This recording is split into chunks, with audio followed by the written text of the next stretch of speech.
crisis hit, I went to Wall Street and I called for common sense reforms to protect consumers and our economy as a whole.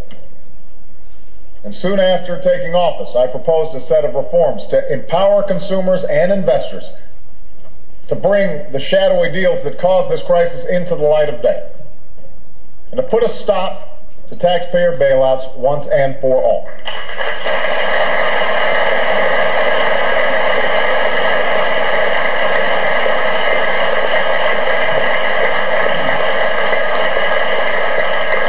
Today, thanks to a lot of people in this room, those reforms will become the law of the land.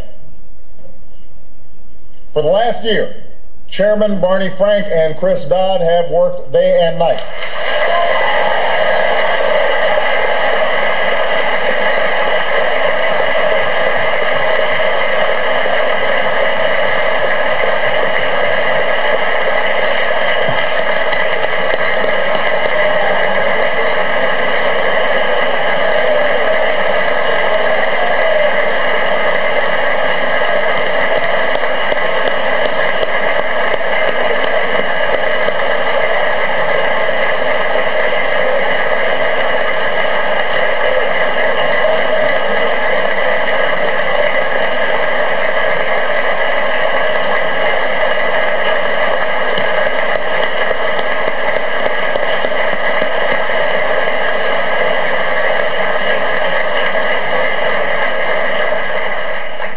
Barney and Chris have worked day and night to bring about this reform, and I am profoundly grateful to them. I would be remiss if I didn't also express my appreciation to Senator Harry Reid and Speaker Nancy Pelosi for their leadership. It wouldn't have happened without them.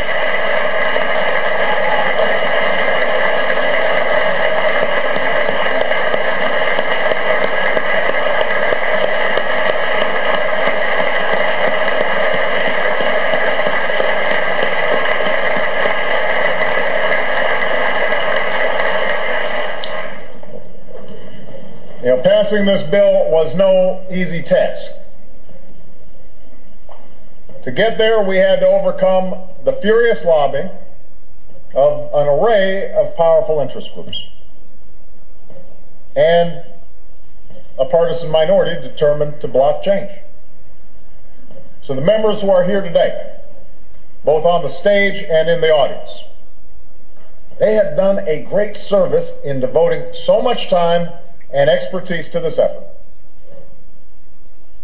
to looking out for the public interest and not the special interests. And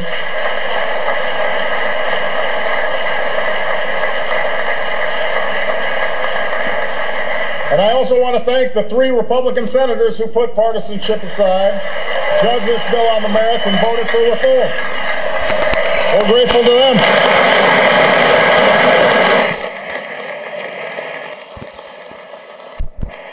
And the Republican House members. Good to see you, Joe.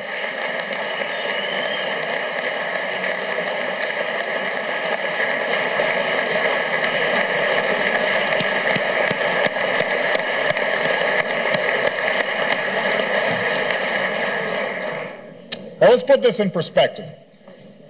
The fact is, the financial industry is central to our nation's ability to grow, to prosper, to compete, and to innovate. There are a lot of banks that understand and fulfill this vital role. And there are a whole lot of bankers out there who want to do right and do right by their customers.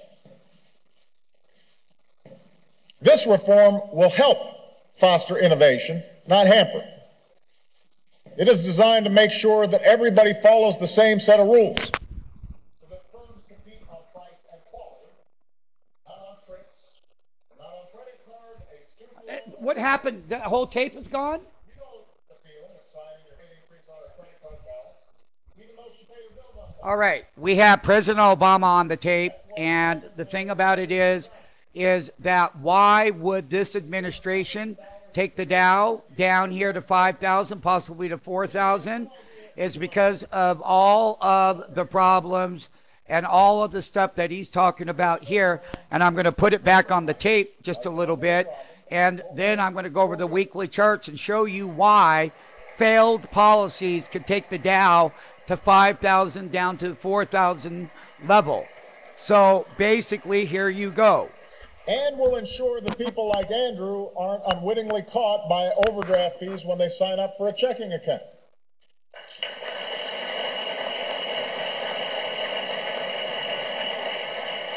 With this law, we'll crack down on abusive practices in the mortgage industry. We'll make sure that contracts are simpler, putting an end to many hidden penalties and fees in complex mortgages, so folks know what they're signing. With this law, students who take out college loans will be provided clear and concise information about their obligations. And with this law, ordinary investors, like seniors and folks saving for retirement, will be able to receive more information about the costs and risks of mutual funds and other investment products so that they can make better financial decisions as to what will work for them. So all told, these reforms represent the strongest consumer financial protections in history. In history.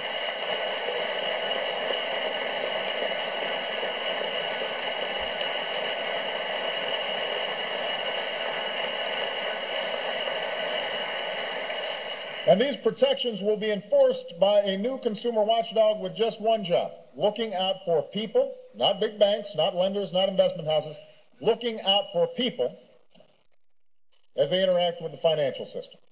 And that's not just good for consumers, that's good for the economy, because reform will put a stop to a lot of the bad loans that fueled a debt-based bubble. And it will mean all companies will have to seek customers by offering better products instead of more deceptive ones. Now, beyond the consumer protections I've outlined, reform will also rein in the abuse and excess that nearly brought down our financial system. It will finally bring transparency to the kinds of complex and risky transactions that helped trigger the financial crisis. Shareholders will also have a greater say on the pay of CEOs and other executives, so they can reward success instead of failure. And finally, because of this law, the American people will never again be asked to foot the bill for Wall Street's mistakes. There will be no more tax-funded bailouts, period.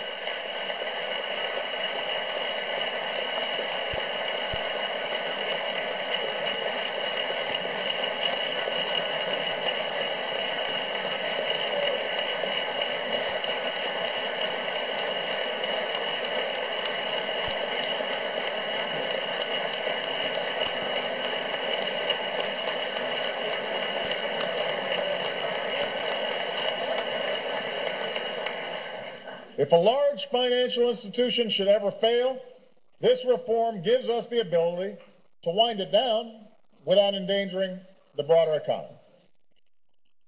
And there will be new rules to make clear that no firm is somehow protected because it is too big to fail, so we don't have another AIG. That's what this reform will mean. Now, it doesn't mean our work is over. For these new rules to be effective, regulators will have to be vigilant. We may need to make adjustments along the way as our financial system adapts to these new changes and changes around the globe. No law can force anybody to be responsible. It's still incumbent on those on Wall Street to heed the lessons of this crisis in terms of how they conduct their businesses. The fact is, every American, from Main Street to Wall Street, has a stake in our financial system. Wall Street banks and firms invest the capital that makes it possible for startups to sell new products. They provide loans to businesses to expand and to hire. They back mortgages for families purchasing a new home. That's why we'll all stand to gain from these reforms.